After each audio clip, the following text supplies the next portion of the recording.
Biomed. Ladies and gentlemen, welcome back to an all-new episode of your favorite Biomed podcast, The Bearded Biomed. Today, I am joined with a longtime friend of the show. Had the pleasure of meeting this gentleman several times and never disappoints with the beard. Now, if you don't know this man, you will get to know him very soon. But I'd like to welcome Jeff Ruiz. I'm happy to have you on the show. It's been a long time coming, and appreciate you joining us today. If you wouldn't mind, for the folks that aren't aware of you, just to give a little bit of a synopsis of where your journey started and, what brought you here to today. Sure. And Chase, first and foremost, yes, the beard, I think this is a key thing for us in the industry. I actually had this growing as a rally beard a few years ago.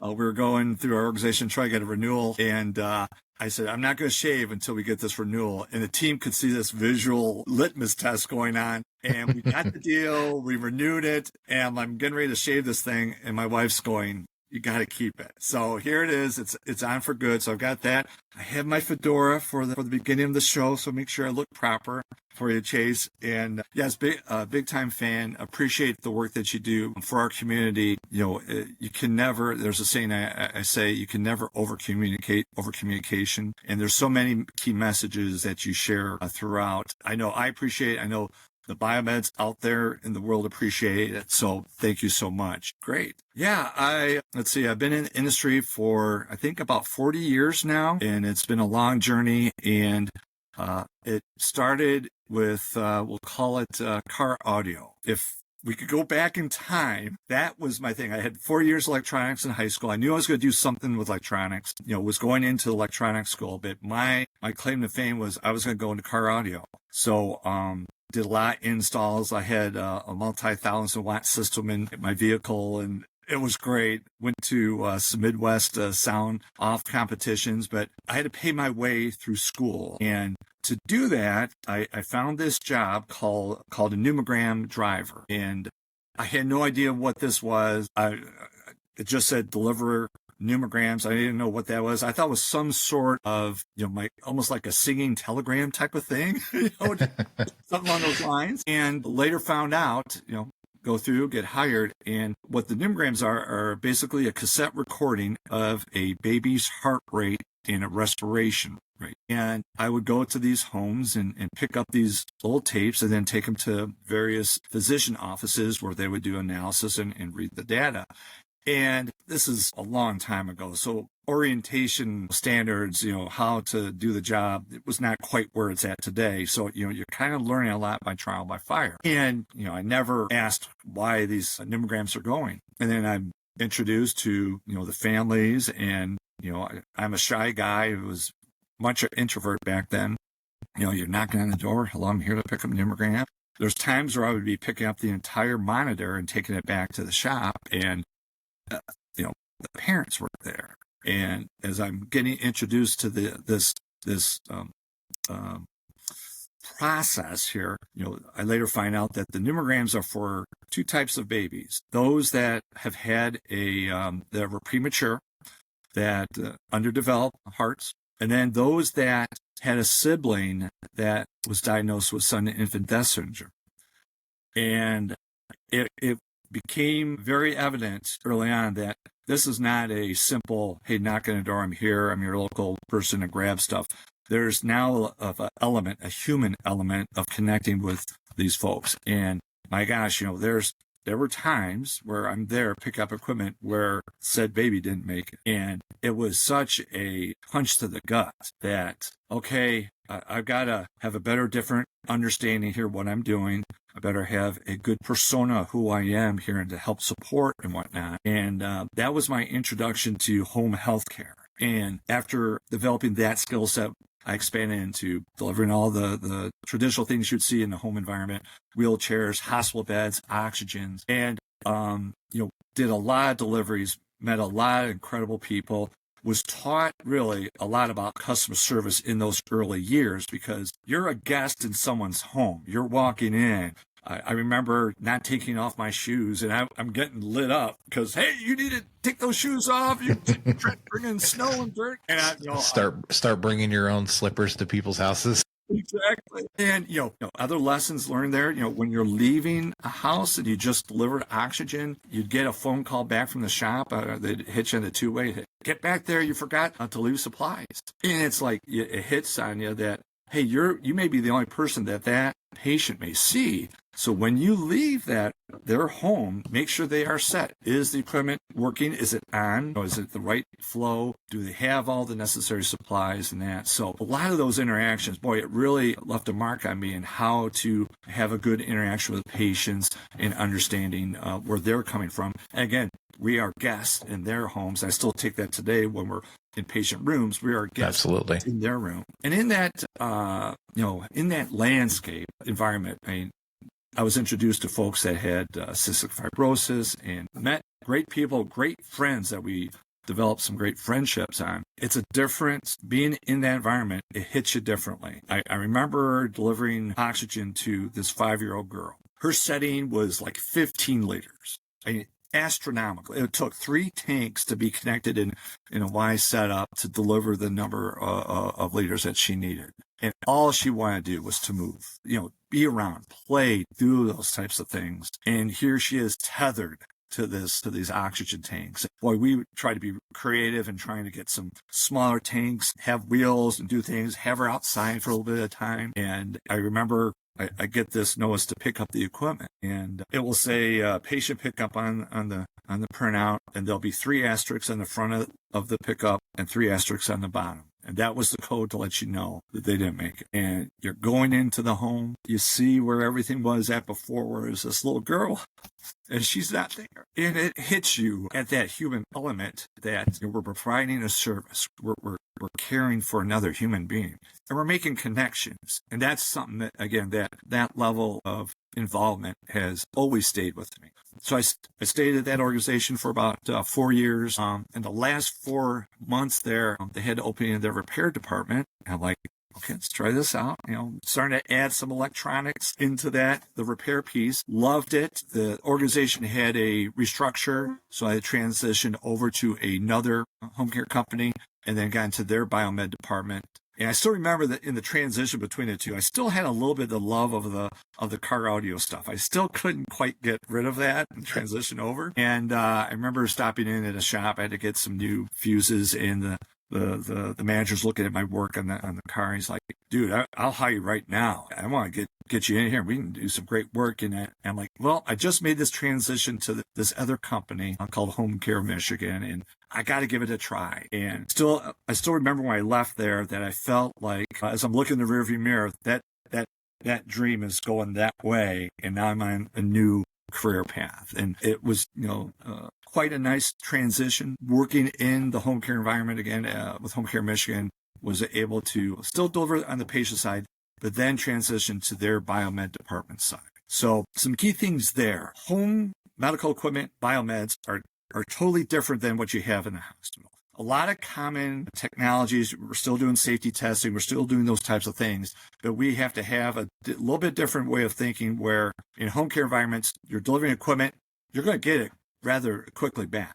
So you're constantly always PMing equipment. You're not just setting it, pointing out there, and then have a PM schedule. It's going to go out and come back. And in the home care environment, it is a lower, those are pennies in the dollar compared to what you get in reimbursement at the main hospital. So you've got to really be tight with your pennies, be very creative in your solutions. I think we have more leniency in how to access parts and do things of that fashion, but still deliver quality service. And in that realm, or that time frame, I started working with Schoolcraft College. They had a biomed program, and I actually got my degree there, and set up a biomed internship site. So again, we're not, home healthcare biomeds are a very smaller operating area than what you would have at a main hospital site. But I felt that I could give them enough education in the internship to help them handle that hospital environment, but then also still have the hands-on skill sets that we could develop on the home medical side. So I started that in the 90s, became kind of like a one-man wrecking crew. I was a one-man biomed shop, handling, thousands of equipment. And then in the early 2000s, our organization went and expanded into hospice. And when that occurred, that like double, tripled our operations. And I would help out in some of the hospice environments. And again, making great connections on that patient level. Maybe on my way home, I'll deliver an oxygen unit or maybe a hospital bed. And again, you're making those interactions, those relationships with people that I tell you, when we finally face that expiration date, right, of our life, it becomes very valuable. And those folks that I met along the way, boy, the lessons that they taught me and their experiences were just invaluable. So we've got the hospice thing going, and I noticed that our site supervisor would go on vacation, and me kind of being a meddling kind of person and seeing how, we'll just call it the service technicians, these are the folks that are delivering the equipment, were kind of, we'll just say, having their way with him, not following his guidance. I would come in and I would put some structure in the day for them. Here's the, put the routes out there, make sure they were communicating, make sure they follow up. Also had a plan when they would come back from their morning routes. And, every time I would be there, it would be like a week-long experience. And I would leave and the operations were pretty smooth. And after a few situations of this, I had the owner come up to me and said, "Hey, Jeff, you really are good with this leadership piece. We would love to have you to be in a leadership role." And I always tell this to everyone, like an idiot, I said, "Yeah."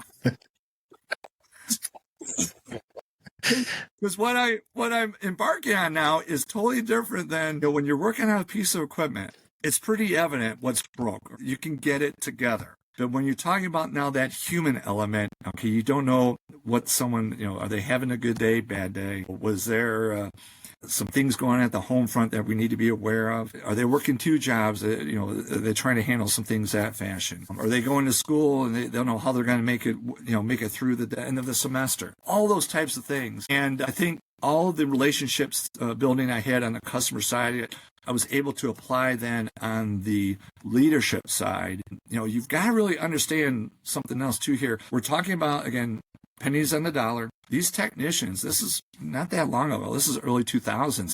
They're only making $6 to $8 an hour. They're not making a lot. They're going to inner city Detroit on a Friday night, and it could be winter, where they're driving a snowstorm and they're delivering equipment in a home. Could be in the summer where it's hot as can be. They don't have AC, and you're delivering an electronic concentrator that the homeowner is plugging an extension cord to the next house to power up their house. I mean, these things were very a different type of environment. But what it challenged you as a leader then to go, okay, what can we do? We just can't double salaries. Money is the easy way, right? And what we were able to do is let's change focus here of, okay, yeah, this is a very challenging job, very challenging environment. What if you were to use that experience to apply to something else bigger, beyond? And what we did is we had some great folks that took that experience and became respiratory therapists. We had some folks that became leaders within the home care environment, became supervisors, managers. I had folks that got into Biomed based on what they saw what I was doing. I helped pave a way for them to do that. I had a young man that wanted to be a podiatrist, went into medical school, got his degree, and who better to be, I would love to have a physician that understands how a wheelchair works, how to adjust a leg rest and such. Mm-hmm. Feedback there. And then one of my prize pupils, a young man, I'll share his name. He won't mind. He's got a good beard too, if you're ever to see him. Okay. His name's Bill Degg. And, he was a 15-year-old kid that came in to clean commode buckets, saw what I did in the Biomed side, was going to study to become go to CAD automotive, and totally pivoted into Biomed, got him into Schoolcraft, made his way to become a field service technician. And actually, I was reported to him a few years ago at one of our customer sites. And I always told him, I always said this 20 years ago, there might be a day where I'm going to work for you, but always remember I'm smarter than you. Just remember that. Yeah, we go through that whole hospice program, again, trying to be creative in engaging the team and knowing that, hey, believe that there's a future. You can do, it's up to you on how you can view how these things are happening in your life. But if we can put a positive spin and build upon it, let's do that. It was a great experience. I think I look back in those years. I think we had the best organization in the metropolitan area there. Really proud of the team. And then, I went as far as I could in that private owner perspective. I mean, I went as far as I could through the process. I was leading our service technicians, our warehouse team, our Biomed team. I was leading respiratory. I had close to 30 folks that reported up to me, but I couldn't go any higher. I was already married. The owner of the company was married, so there was no way that we could do anything like that. So that's when I pivoted and went with a major leading organization that was national. This was about 2010, and got into the hospital environment. And I'll tell you what, Chase, going from somewhere where it's really, you got to watch these pennies, and now you're going to the hospital environment. And if you have that skill set, it helps you because there's a lot of spending that's going on in there. And I was able to help correct some things. And then that helped me have a good 10 years there, then expanded to another customer that I handle both now today. And, it's been, I tell everyone, it's not our journeys in life isn't this straight line where you start at one point and it just goes straight up. It is up and downs. You have pauses. You may go backwards. It can be squirrely. But the key is, as long as you believe in yourself and, you believe you're going to be successful, that you're going to, have a positive impact, stay true to yourself and believe in yourself. Anything is possible in this world, for sure. That is certainly a 40-year synopsis, and incredible. I was taking it all in, and we're gonna take in more right Sure. after this commercial break.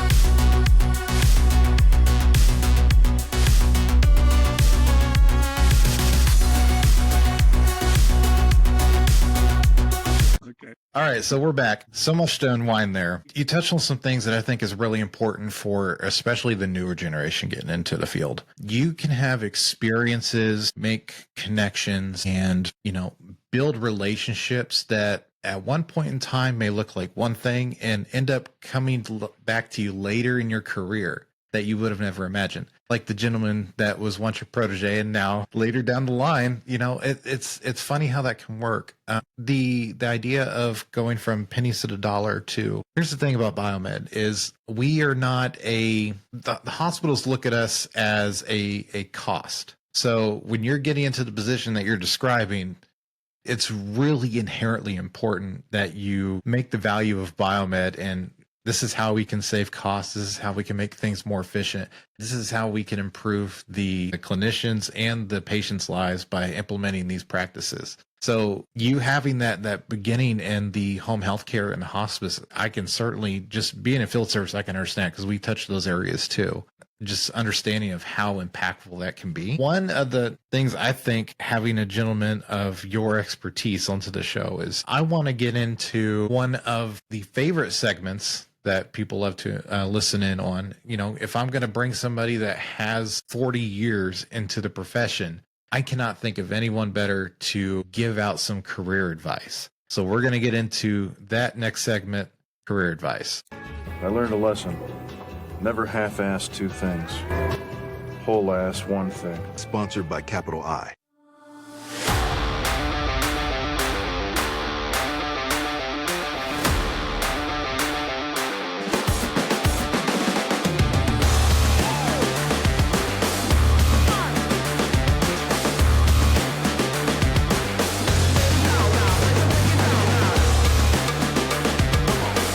And it's what you started off with and going into career advice, it is about the relationships that you have. And I do want to, there's another gentleman that I'll give a shout out to him too, Ernest Moore. He was the first Biomed intern that I was able to get at home care back in the early 90s. And Chase, this guy, he's a former Marine, big guy. I mean, he was just joking around, showing me how he was throwing punches, in training. And he threw this one right by. I'm like, dude, you could kill someone. I mean, he was just monstrous. But he had the biggest heart. He tried, he really developed his communication skills, the articulate piece, and just an incredible individual. When I got him on for the Biomed internship in home care, I'm like, I think we're paying now. Back then it was like $450 or something. It was crazy. And he's like, Jeff, I'm not here for the money. I'm here for the experience. I have a place that I'm going to. And I'm like, Ernest, we're in it together. I'm going to help you get that way. I'm going to help with education side of things, help support you that way, what paths you need to go. I'll help you on equipment, skill sets. And after his 2 internships, we hired him full time. Again, he's like, hey, I'm just looking for the experience, Jeff. This is going to help me down the road. He left us to work as a field service for X-ray. And then, we had some conversations, and he'd always told me his end game was he had a family member they lost due to kidney failures. So he wanted to work in the hemodialysis work. So, we kind of had him, in that field service piece, was working with another vendor, and then we kind of lost ties. And again, the way this stuff works, I'm at our customer site, just starting working there. I think it was 3 years ago when we got the bigger account, and we've got a hemodialysis unit that, we've got 10 units there that are working there. And our technician knows me and knows the name and is talking to the Forensis field service. It's like, Jeff, you got to talk to this guy. He knows you. And I go in there, and it's Ernest Moore, and I'm like, dude, I haven't seen you. It's like 30 years. And here he is. He stayed true to himself. He had a plan. He had a path that he was going on, and he retired within the following year. And he loved what he was doing. This is what he always dreamt of. So, when we're looking at that career path, a big part of it is identifying what that end game is. Right. If you know where you're going.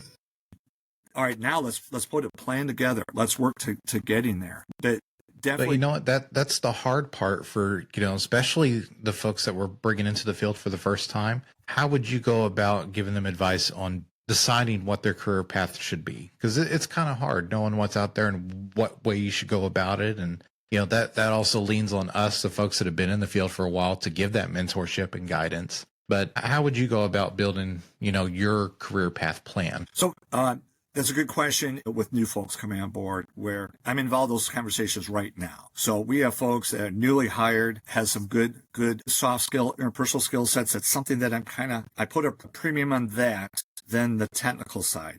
The technical side, as long as the key is teachable, right? Someone that, if they're able to learn, great, we're good. But those soft skill sets, and we could go on another track there, that I think is more important than anything else from what I've seen in the years past. But we have conversations of, yes, any organization that we're a part of, third-party ISO hospital, I know that you have your goal plans, your annual reviews, but you need to also have quarterly check-ins. And in those check-ins, early on in the year, we should have a discussion of at least sharing with these folks, okay, here's what is out there for you. You can stay within the organization. You can go through the progressive BMET 1, BMET 2, BMET 3. That is out there. If you find there's a modality that you're really liking, maybe you want to specialize that, you could go work for a manufacturer specific to that. Also, we are working now in an environment where we're dealing a lot with EMR, device integration. I've seen a lot of the project managers come on board that will do these project startups. You could, with a familiarity of all the biomedical equipment, could apply in that environment and be a key project manager there piece as well.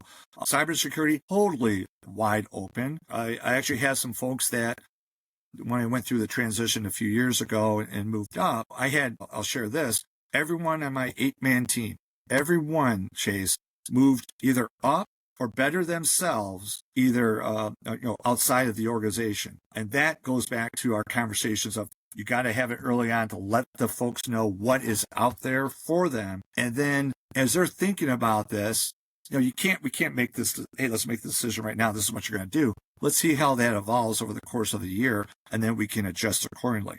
But the key is having dialogue with one another to see, is this where I want to go? Or, well, let's pivot. Let's go a different direction.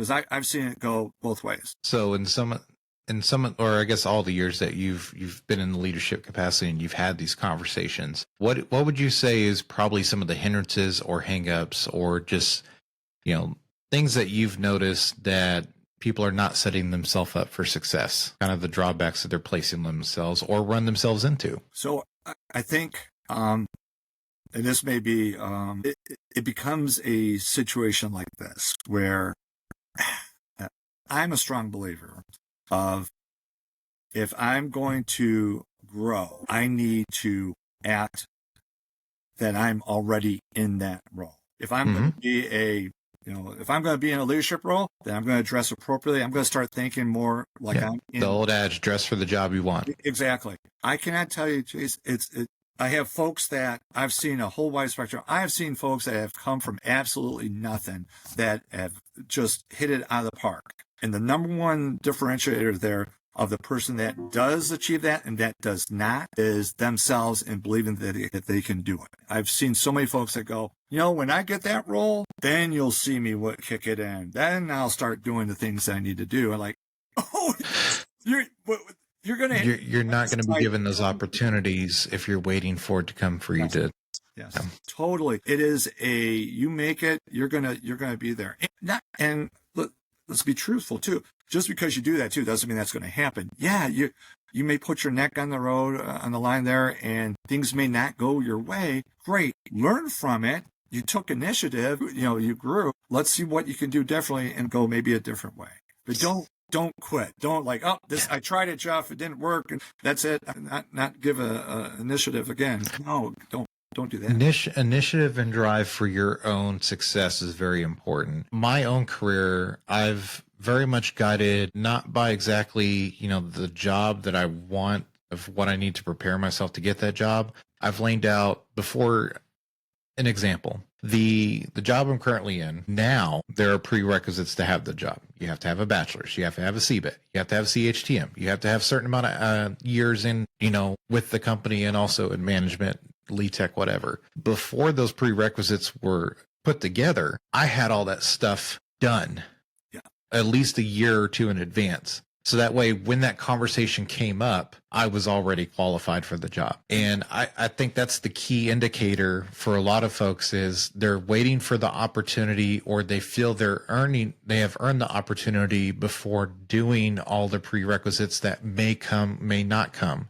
I'd never let somebody take wind out of your sail when you can actually give yourself the tools to take that excuse away from them. Absolutely. And that goes now back to, again, us as leaders, and this is very important, where we have to have those conversations with those individuals of saying, okay, here are the next steps for you to aspire. I've been around in the industry enough. I've seen different leadership folks out there, and our associates' success, our team member success is not on their shoulders.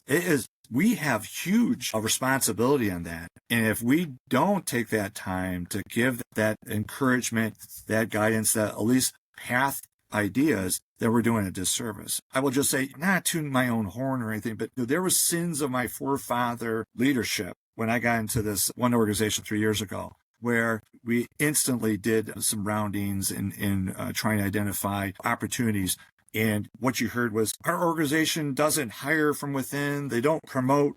They always seek someone from the outside. And I'm like, oh my gosh, no, this is a great organization to be a part of. That's how we do it at this other location. And we had to okay, what do we need to do? Let's immediately see who's up. What can we do for any upcoming promotions? Let's start having conversations. Those that are not up for promotion, what can we do to get, just like you said, Chase, do they need to get certification? Do they need to get a formal education? Let's get those things aligned so that, yes, we are in a heavily ISO regimented world organization here, that, we should not be waiting for the minimum requirements and then have a conversation with the associate. We should be doing that well before that. So when they hit it, it's a smooth transition. And now the entire team is building and they're growing.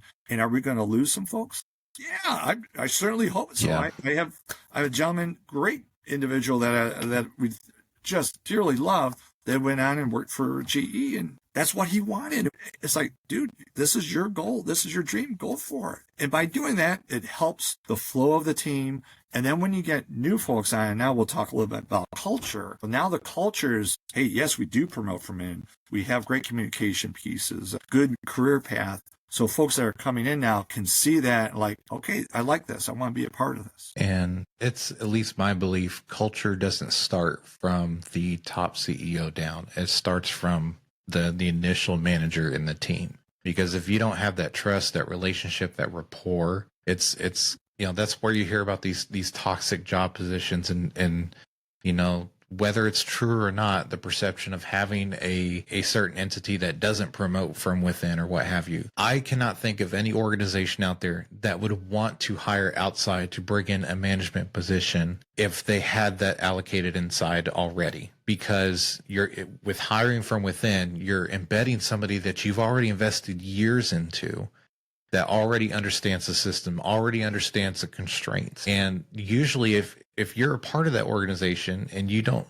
see those opportunities coming for you, this is where I think probably my generation, maybe newer generation as well, could, and this isn't everybody, but there is a level of self-reflection that you need to have and take accountability. If you don't see successes coming to the level that you're wanting, well, what can I do to change that narrative? I experienced that for years where I was just turned down. No, nothing's happening. Nothing's going. And then I just sat down and I just thought like, okay, am I going to wait for somebody to tell me what I need to do? Or am I going to go ahead and set a plan up for myself? And when those opportunities arise, I'll be ready. Right. And it took a lot longer. It did. But at the same time, it was on me. I did it. What's that? What they say about luck is that's where opportunity meets preparedness. Yes, that is such a key, and it's a tough thing. That self-reflection. There's folks there that have that ability. They're able to do it, such as yourself. That is great. There's other folks that may need that mentor in their life to kind of just shine that light of, hey, here's an opportunity that you can go. It's still up to the individual then to take that look and do the things that they need to do. But yeah, it's very important. And again, culture, I've had this conversation with a few folks where, I work for a major organization. Culture, when we talk about a major organization, the culture, as you said, Jay, it's not up at top. I am part of that organization. The technicians are part of that organization. So we owe it to each other to support one another, help one another. That helps the culture and that helps the organization as a whole. And thank goodness that we do have an organization where we're able to think that way and not have, you must do it this way, and this way. No, we have the autonomy to do those things, what we feel is right to help patient care and for the maybe some cost reductions for the organization or meet regulatory guidelines. That's very important. So before we cap off the career advice segment, if you had to give anyone like Jeff Ruiz's, pinnacle advice for, to be successful in your own right, what would you cap that at? It is the initiative piece. Keep striving to better yourself, even though that opportunity may not be there today. It will be there maybe tomorrow, next week, or the year, or what have you. But keep moving forward and believe in yourself that you can do it. I tell you what, everyone that achieves a dream, they took a first step to get that dream. That's what you got to do. I like it. That's a great way to end career advice. So next thing I want to get into is, obviously you have such a full life story, and I've followed you on LinkedIn since when I really started stepping into social media for sure, and obviously us meeting and such. But you're more than just the 40 years Biomed. You've had so much life experience, good and bad, and I feel I'd be doing a disservice to not allow you to definitely speak on this story because it's so powerful and, it hits home for me being a father as well. So, I would love to hear, you share your story and your mission with Myles for Myles. Thanks. And it's, I still remember when I posted this a few years ago, and I remember I put the precursor. I know this is a personal post, but I thought it was important to get out there, and the overwhelming support and love from everyone in the community has been amazing, and I'm very appreciative, and it helps me encourage to share the story. And, it begins with a boy that is brought into my life. And, I still remember we're going through an ultrasound and the doctor goes, "Hey, you've got a kickstand. You've got a little boy." And that kickstand was a reflection of the relationship my son Myles and I would have as we would go on many bike riding trips and explore West Michigan for all the rail trails and some great adventures. And Myles was just an amazing kid. I was remarried. We had a blended family. I had inherited two teenage stepdaughters, and I had my son and daughter. And I like to think that I was like the Mr. Brady and the Brady Bunch that, hey, we're going to run this house together. We're going to do it a certain way. But Myles was the glue. Myles had the girls wrapped around his little finger. He was a true, compassionate soul, and he knew if you were having a bad day, he knew what to say and knew what to do, and it was just incredible. But I think it was around when he was 10 years old, just totally uncharacteristically, he had a major meltdown and said that he hated his life. And I'm like, okay, hold on, let's get a conversation here. Let's talk about this. And we got him counseling. He would have these episodes that basically would be hard for him to express. And I think he would be internalizing it and would cause a lot of, difficult feelings, depression, what have you. And so through counseling and therapy, he was able to get some tools to help him through that. And, as it gets into his teenagers and as he's getting older, you're thinking, all right, he's making it. He's doing what he needs to be doing. Now, I would have him for the summer, and then during the school year, he'd be with his mom on the other side of the states. If he had any band concerts, he was a great trumpet player. I would be driving across town or across the state to see him. He ran a little bit of track in middle school. When he got into marching band, that's where he blossomed. He loved being in that environment where, you do your movements, your precisions, you're working as a team, you're responsible for your piece, others are doing their things. And then, he became a leader in the marching band and helped guide other students. And, we're thinking, this is great. He's in the right place. He's doing wonderfully. And then it was 2019. I get a call. My wife wakes me up and she says, "Hey, first of all, Myles is okay. He's just in the emergency department. Let's go there and, drive crazy." And he had attempted his life. And we had him admitted. We had some aggressive therapies going on, medications.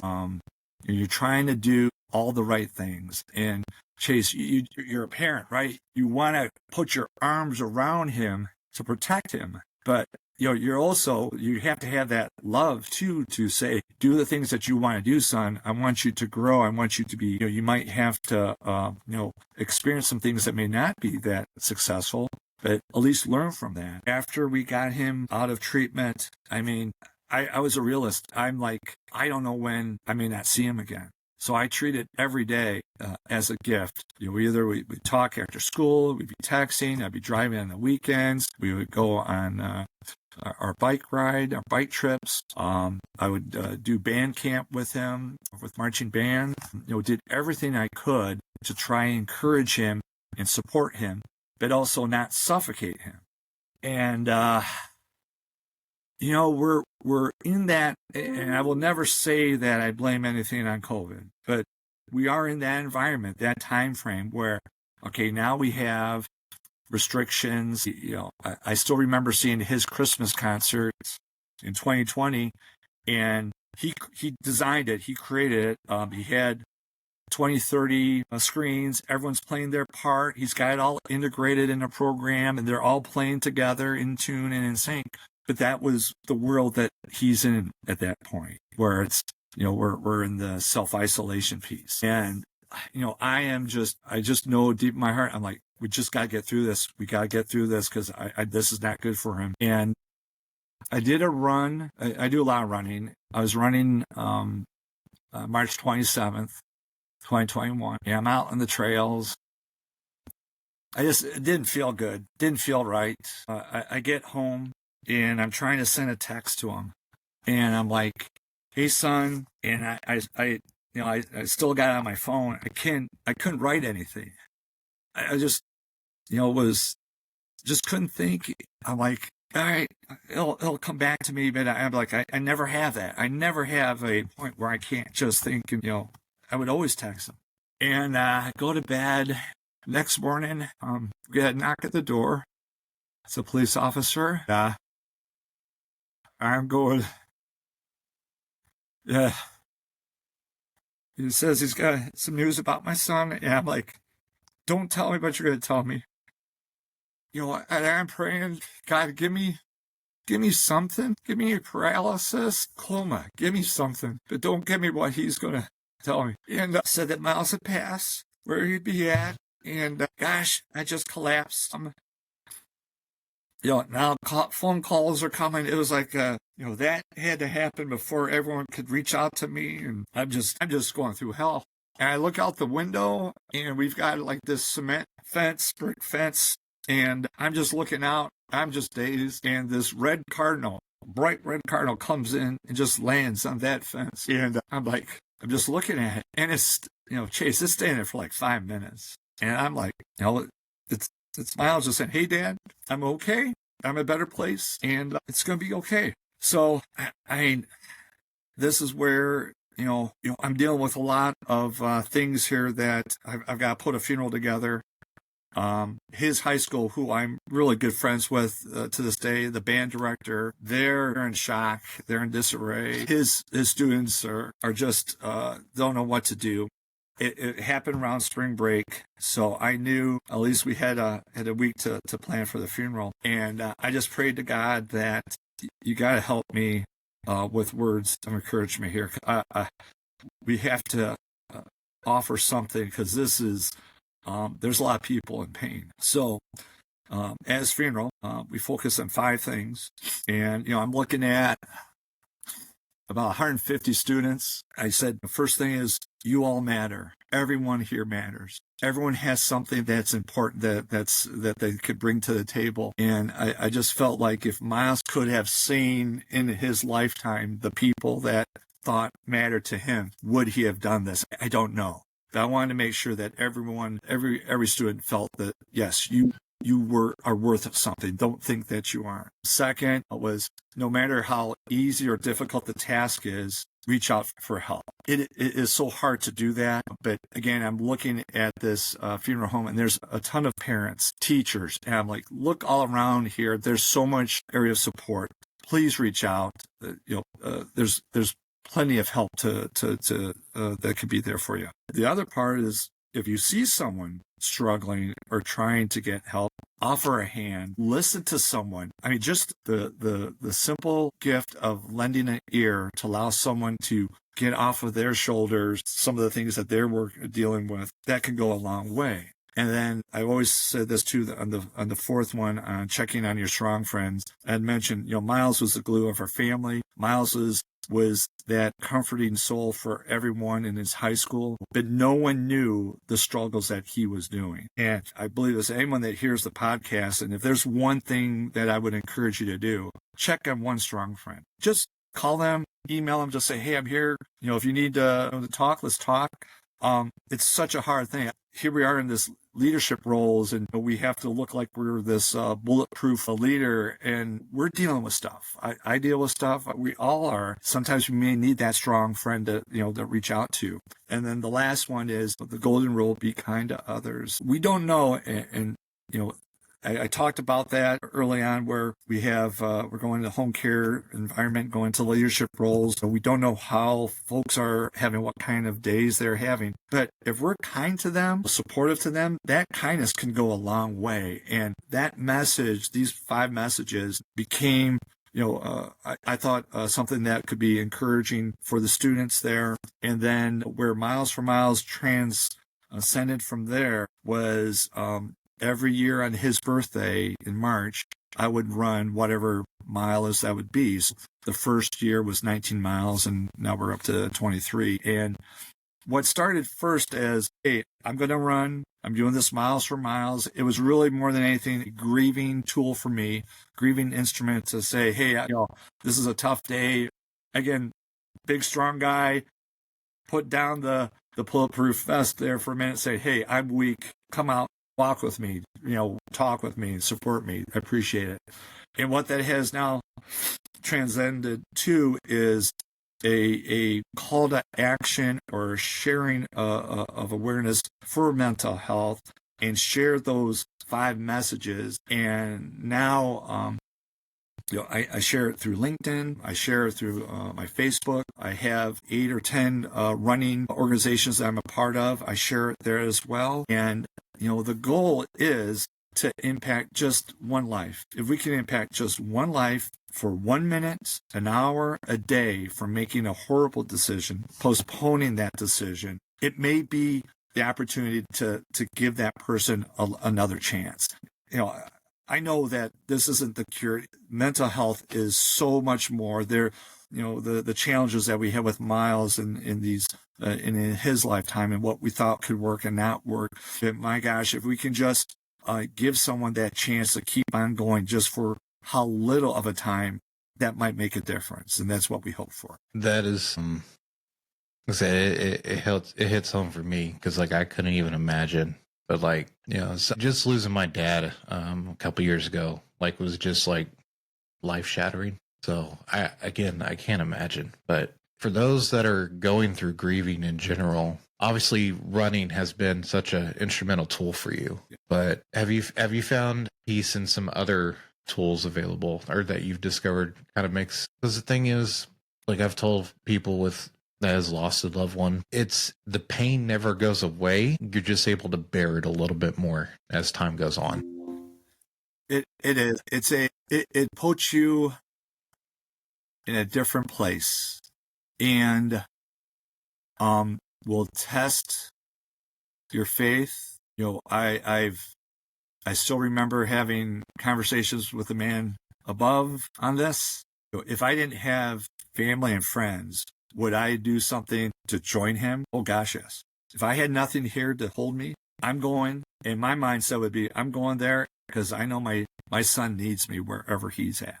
But I still have family here. I still have friends here that I still need to love and take care of in this world. And in the faith aspect, I've learned to trust that faith and know that as much as I want to go and see where he's at and help him, rescue him, I have to also trust in the Lord.